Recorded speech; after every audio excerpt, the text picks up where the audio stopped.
Proceedings began early inside the Federal High Court of Nigeria. The case file against Justice James Omotosho had already drawn national attention due to the weight of the allegations and the fact that a sitting judge was standing trial within the same judicial system he once served. My people, another update don't drop.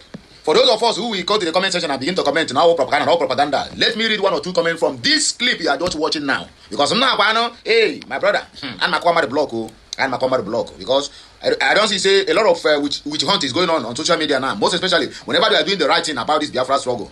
Some miscreant with this guy themselves as Igbos with the Igbo name register all manner of Facebook, YouTube or or TikTok comment nonsense on your own platform because they don't want people to listen to it. Let me read comment because the beauty of any video you watch is from the comment section. And that was why I'm against people going to the comment section of every video I post and begin to write all manner of things. That is not, it is not a welcome development. Please stop it if you are doing that. If you watch anything, if you don't believe in it, go and make your own research and then come back and tell us this is what the research you make. In fact, put it on a video, put it on a clip, write it up. We are going to read, we are going to support you. This idea of going to the comment section, not only on my own, I used to see it on different people's platforms. If they tell you it's AI, they tell you it's AB, they tell you it's AE.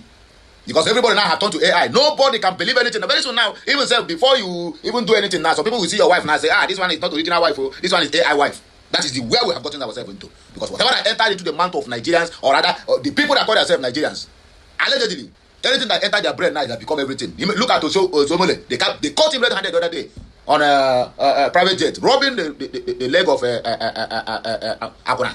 He said, no, it's AI. Not until that Akuna came out, a South African, sugar mommy, came out and said, Allah, you say that in Nare, no be AI. So our people know everything you say now. Even if you hear truth now, you will see people say, this is AI. I hope it's not AI. AI, a wagon there. Okay, just one comment from this video now. From the courtroom to Kuje in hours. This is one of the most shocking turnarounds I ever had in previous times. Okay, from judge to prisoner. What happened before Omotosho was sent to Kuje will shock you. What happened before he was sent to Kuje prison will shock you. But anyway, that's by the way. We are here to celebrate the last word of Mazi Nnamdi Kanu. I want to remind you something because some people don't understand where I'm going or where I'm coming from. For about whatever you hear on this video, but just listen to me. I'm playing this video is just a similar, or rather, a replicant of what I'm telling you. Let me start from Ojukwu. Ojukwu don't go on. You will be alive and see your people being pied unprovoked like chickens. You see your people living on, they will keep on unaliving your people unprovoked. Gowon thought Ojukwu was blabbing in 1978. Sorry, 1968. It happened. Not it happened, it's still happening till today. Gowon will fly all the way from UK where they have dashed him one small detached duplex for buying Biafrans. He will come back from there. You know where he will land? He will land in Abuja. Go to Asorok meeting. He will turn back from that Abuja back to UK. Gowon cannot step in feet in his own land again because Fulani have taken over. Okay, fast forward to 2025, November precisely. What did the Mazi Nnamdi Kanu told Omotosho when they were sending him out of the courtroom? He said, God punish you forever and ever. Omotosho make one mistake. You know mistake they make, including the security officials, both DSS, EFCC, NFIU or whatever, police, military, all of them in that courtroom. What they could have done to avoid this disaster, they could have closed Mazi Nnamdi Kanu's mouth, never allow him to say amen at the end of whatever he said. They allow him to say amen. Everybody involved in Mazi Nnamdi Kanu's case since that last day, it has been from one prison yard to the other. So Omotosho will not be exceptional. If you come to my friends and say this one is AI, my brother, enough of all this nonsense. The charges were formally read: abuse of office, breach of judicial oath, unlawful enrichment, and interference with the course of justice. These charges were the result of a structured investigation carried out by the Independent Corrupt Practices Commission, ICPC, following multiple petitions and internal reviews linked to several controversial rulings. The prosecution opened by laying out a clear sequence of events. According to submitted evidence, a pattern had been identified across multiple cases presided over by Omotosho. These cases involved high-value disputes, politically sensitive matters, and criminal proceedings where decisions allegedly deviated from established legal standards. The ICPC presented documentation indicating that these rulings were not isolated incidents, but part of a consistent pattern tied to personal gain. Financial records were introduced as key exhibits. Bank statements, transaction logs, and asset declarations were placed before the court. The prosecution demonstrated discrepancies between Omotosho's declared assets and actual financial movements traced over a defined period. Omotosho is not bigger than El-Rufai that he cannot go to prison. Omotosho is not bigger. He's not even anywhere close to Malami that he cannot go to prison. But trust me, all these big mouths will still come and tell you it is AI. Because Omotosho is even bigger than Bola Ahmed Tinubu that he cannot go to prison. Omotosho is bigger than OBJ that went to prison in the AI. Continue. Deceive yourself with AI. Several deposits were highlighted as unexplained and inconsistent with his official earnings as a judge. Witness testimony followed. Court officials, financial analysts, and investigators provided statements under oath. Their testimonies focused on procedural irregularities, including accelerated hearing schedules in select cases, restricted access to case files, and direct communication between the judge and external parties outside official court processes. These testimonies were supported by documented timelines and communication logs. The defense responded by challenging the admissibility of certain financial documents and questioning the interpretation of the transaction records. It argued that some deposits were legitimate and unrelated to judicial duties. However, the prosecution countered by linking specific transactions to dates and outcomes of particular court rulings, establishing a correlation between financial inflows and judicial decisions. Further evidence was presented in the form of internal memos and correspondence recovered during the investigation. These documents indicated attempts to influence case assignments and outcomes. The prosecution emphasized that such actions constituted a direct violation of judicial ethics and operational procedures. The court also reviewed case histories cited in the charges. In multiple instances, rulings delivered by Omotosho were shown to have bypassed standard legal reasoning or contradicted existing precedents without sufficient justification. These rulings were revisited not to retry the cases, but to establish a behavioral pattern relevant to the charges. Expert witnesses in judicial conduct were called to provide analysis. They outlined the expected standards for judges within the federal high court system and identified deviations based on the evidence presented. Their assessments reinforced the prosecution's position that the actions in question were not administrative errors but deliberate misconduct. The investigation timeline was detailed. It began with formal complaints submitted to oversight bodies, followed by preliminary reviews, financial tracking, and eventual escalation to a full ICPC inquiry. Search warrants were executed in accordance with legal procedures, leading to the recovery of financial and digital records used in court. Throughout the proceedings, the court maintained a structured approach, ensuring each piece of evidence was examined against the applicable legal standards. Objections were raised and ruled upon systematically. The record of proceedings reflected a detailed evaluation process rather than a summary judgment. At the final stage, both sides delivered their closing arguments. The prosecution summarized its case by restating the linkage between financial benefit and judicial actions, supported by documented evidence and witness testimony. The defense maintained its position that the evidence did not conclusively prove intent to abuse office. The presiding authority reviewed the totality of evidence, financial records, testimonies, documented communications, and case patterns. The judgment focused on whether the prosecution had established its case beyond reasonable doubt based on the legal threshold required. The findings concluded that there was sufficient evidence to prove that Justice Omotosho engaged in actions that compromised his office. The court determined that the financial transactions, when considered alongside the documented judicial decisions and procedural irregularities, met the standard required for conviction. The verdict was delivered accordingly. On the count of abuse of office, the court found him guilty. On the count of unlawful enrichment, the court found him guilty. On the count of interference with justice, the court found him guilty. Based on the severity of the offences and their impact on the integrity of the judicial system, sentencing was pronounced. Life imprisonment. The judgment marked the conclusion of the trial phase and initiated the enforcement process under the applicable legal framework. The court order included immediate remand into custody pending transfer to a designated correctional facility. At that point, the proceedings were formally adjourned. Immediately after sentencing inside the Federal High Court of Nigeria, the enforcement phase began without delay. The court registrar documented the final judgment, and a certified copy of the conviction order was issued to the relevant authorities for execution. This included the directive for immediate remand of Justice James Omotosho into lawful custody. Court security operatives moved in accordance with standard post-conviction procedures.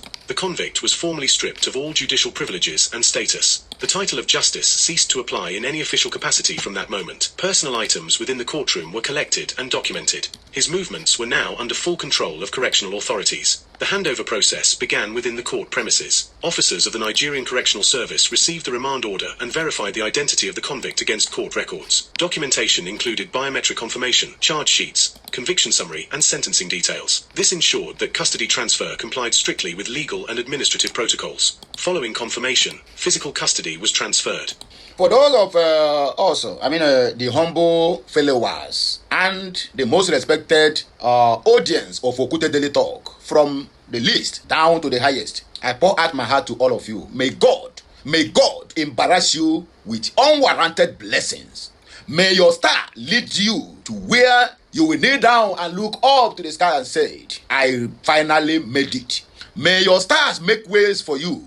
As you are watching me, souls are entire of the world watch you in a positive way, not in a negative way. No matter our ups and downs, you never give up. My brother, I said I pour my heart out for you.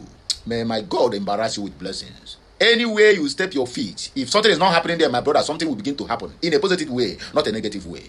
For you, no matter the mistakes I made, no matter the gaps, no matter my ups and downs, nobody is perfect. We all are human beings. We are born to make mistakes. Anytime we stop to make mistakes, my brother, we have entered our 6 feet. About all this, you still never give up on me. My brother, my God must flog you with unwarranted blessings. Open doors upon open doors. That is all I can have to give you. Nice silver, gold, bronze, diamond, I don't have to give you, but I give you the blessings that come from my chi. It shall be well with you. I repeat, it shall be well with you. If you notice very well, you find out that my voice is very deep. This is not usual me. I promise you, this word will never fall on the ground for nothing. It must surely come to pass. If it not happen today, my brother, my sister, please wait for it tomorrow. It must surely come to pass. If you believe on these prayers, there's nothing our God cannot do. If you believe the authenticity of my declaration, my brother, let me hear a louder and loudest amen at the comment section. Please follow us on all our social media handles. Subscribe to our one and only YouTube channel, Okute Daily Talk, and I will follow you back. And I promise that my God must surely follow you to embarrass you with blessings. So shall it be. Please, I am sorry if I have cut short the moment you are waiting to continue listening to the news. But it's very, very important I make this clarion call, or rather, I make this point very clear. I love all of you. I repeat, I love all of you. Even the ones who hate me from the depth of my heart. I said, I love all of you. The convict was placed under escort by armed correctional officers. Standard restraint procedures were applied in accordance with regulations governing high-profile inmates. Movement out of the courtroom was coordinated to maintain order and prevent interference with the transfer process. Outside the court, a secured transport vehicle was already in position. The vehicle, operated by the Nigerian Correctional Service, was configured for inmate transport, with reinforced compartments and restricted access. The convict was placed inside under supervision, and the transport log was updated to reflect departure time, escort personnel, and destination. The destination specified in the court order was the Kuje Custodial Center. This facility is designated for holding high-risk and high-profile inmates due to its security infrastructure and administrative capacity. The transport convoy followed a controlled route. Security protocols required minimal stops and continuous communication between escort officers and command units. Movement was tracked from departure to arrival to ensure accountability at every stage. Upon arrival at Kuje Custodial Center, the intake process began immediately. The receiving officers verified all accompanying documentation, including the warrant of commitment issued by the court. This warrant serves as the legal authority for detention and outlines the duration and nature of the sentence. The convict underwent standard admission procedures. These included identity confirmation, medical screening, and documentation of physical condition at the time of entry. A full inventory of personal belongings was conducted. Items not permitted within the facility were confiscated and recorded according to prison regulations. Biometric data was captured and entered into the correctional database. A unique inmate identification number was assigned. This number is used for all internal records, movements, and administrative processes within the facility. Next was classification. Based on the nature of the offense, sentence length, and profile of the inmate, correctional authorities determined the appropriate security level and housing unit. Given the life sentence and the background of the convict, placement was made within a high security section of the facility. Accommodation was assigned in line with institutional policy. The cell allocation process considered security risk, inmate profile, and operational requirements. The convict was briefed on facility rules, movement restrictions, daily routines, and disciplinary regulations. Compliance with these rules is mandatory and enforced without exception. A correctional officer was designated to oversee the initial adjustment period. This included monitoring behavior, ensuring adherence to regulations, and documenting any incidents. The inmate's file was updated to include all intake details and classification decisions. Communication privileges were defined according to prison policy.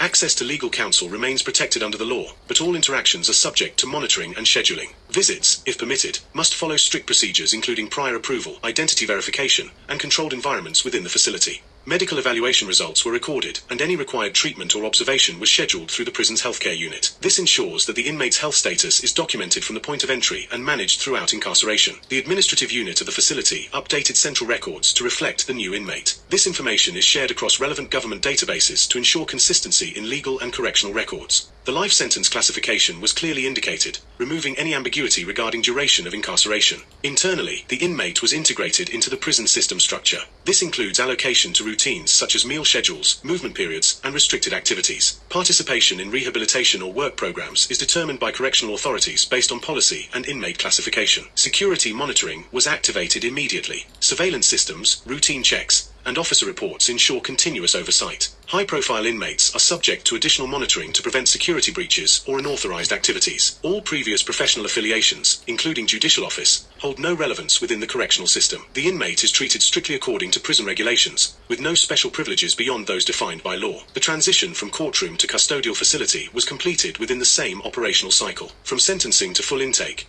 Each step followed established legal and correctional procedures without deviation. At this stage, the enforcement of the life sentence officially commenced under the authority of the Nigerian Correctional Service. The case moved from judicial determination to custodial administration, where the sentence is carried out in full compliance with the law. With the conviction and transfer of Justice James Omotosho completed, the process moved into the institutional response phase. This stage focused on enforcement continuity, systemic review, and long-term legal consequences tied to the judgment delivered by the Federal High Court of Nigeria. The first action was the formal notification of relevant judicial and regulatory bodies. The judgment record was transmitted to oversight institutions, including the National Judicial Council, NJC. This body is responsible for discipline, appointment, and removal of judicial officers. Based on the conviction, the NJC initiated internal procedures to finalize administrative actions, including permanent removal from judicial service and forfeiture of all associated benefits. This removal process is structured. It includes documentation of misconduct, confirmation of conviction, and official publication of disciplinary action. Once completed, the individual is permanently barred from holding any judicial office within Nigeria.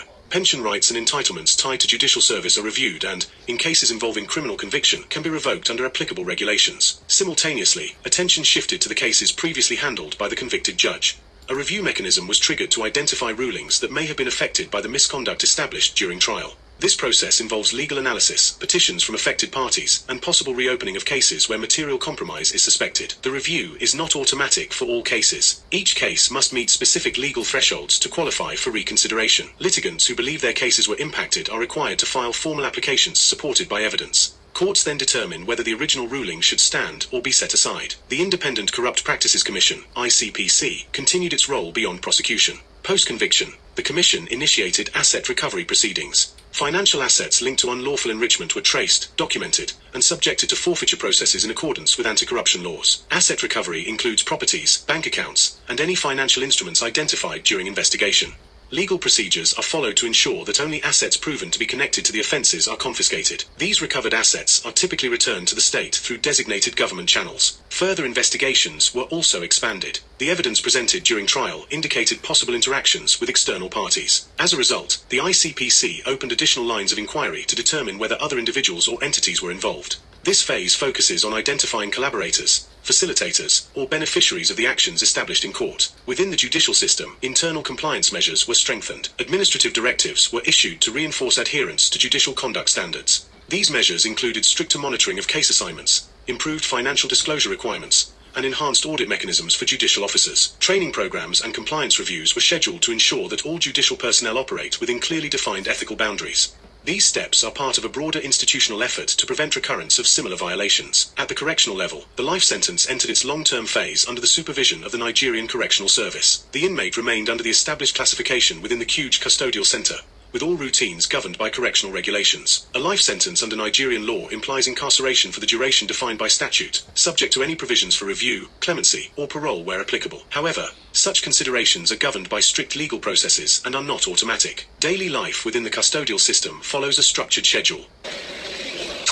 Communication, and activities are regulated. The inmate is required to comply fully with institutional rules. Any violation of these rules results in disciplinary measures as defined by correctional policies. Legal rights remain in place despite incarceration. Access to legal representation is maintained, particularly for matters such as appeals. The convicted individual retains the right to challenge the judgment through higher courts. This process involves filing an appeal, presenting legal arguments, and seeking a review of the trial court's decision. Appeal proceedings are handled by appellate courts, which examine whether the trial was conducted in accordance with the law. They assess procedural compliance, admissibility of evidence, and interpretation of legal principles. The outcome of an appeal can uphold, modify, or overturn the original judgment. In parallel, institutional records across government systems were updated to reflect the conviction. This includes judicial databases, correctional records, and national legal registries. Accurate record keeping ensures consistency and prevents any administrative conflict regarding the status of the individual. The broader legal community also initiated internal reviews. Law firms, bar associations, and judicial bodies examined the implications of the case within their operational frameworks. Emphasis was placed on compliance, documentation, and adherence to ethical standards in legal practice.